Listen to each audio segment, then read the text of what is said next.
क्या आपने कभी नोटिस किया है, जब आप शॉपिंग के लिए जाते हैं तो दुकान वाले सबसे पहले महंगी चीज़ दिखाते हैं। महंगी क्यों, सस्ती क्यों नहीं? चलिए मैं आपको बताता हूँ। मान लीजिए दुकान वाले ने आपको 2000 का एक टी शर्ट दिखाया, फिर उसके बाद 800 से 1200 का एक टी शर्ट दिखाया।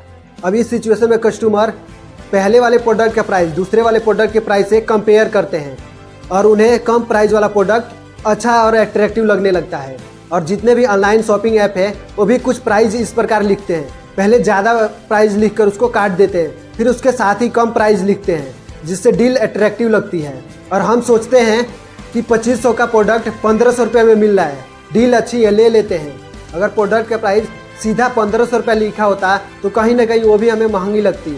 अब जो ट्रिक बताया हूँ इसे एंकरिंग इफेक्ट कहते हैं। आप भी अपने बिजनेस में यूज कर सकते हैं। और कभी नोटिस किया है कि ब्रेड के पास बटर, शैम्पू के पास कंडीशनर और चिप्स के पास कोल्ड ड्रिंक क्यों रखी जाती है? इसे कहते हैं क्रॉस मर्चेंटाइजिंग स्ट्रेटजी। क्रॉस मर्चेंटाइजिंग स्ट्रेटजी का मतलब होता है वे प्रोडक्ट जो एक दूसरे के साथ यूज किया जाता है उसे एक पास रखना। एक एग्जांपल लेते हैं, कोई ब्रेड लेने आया है, अगर उसके साइड में उसे बटर मिल जाए तो इसे खरीदने के चांसेस डबल हो जाती है। इससे बेनिफिट ये होता है, सेल्स बढ़ती है, कस्टमर का टाइम बचता है और इम्पल्स बाइंग होती है। Smart placement equal to smart sale, इसे कहते हैं क्रॉस मर्चेंटाइजिंग स्ट्रेटजी। क्या आपने कभी नोटिस किया, जब मूवी देखने जाते हैं और पॉपकॉर्न खरीदते हैं तो उसके 3 ही ऑप्शन दिए जाते हैं, स्मॉल, मीडियम और लार्ज।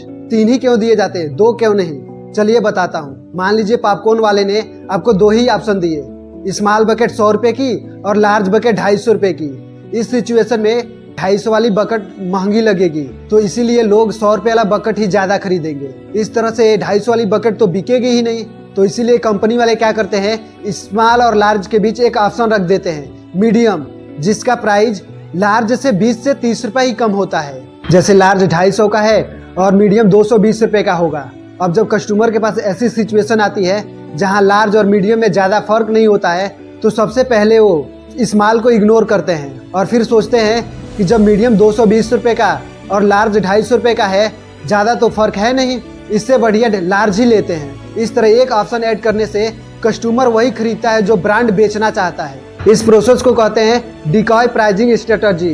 ये हर एक आइटम पे लागू होता है, जैसे मोबाइल्स, पिज्ज़ा एक्सेट्रा।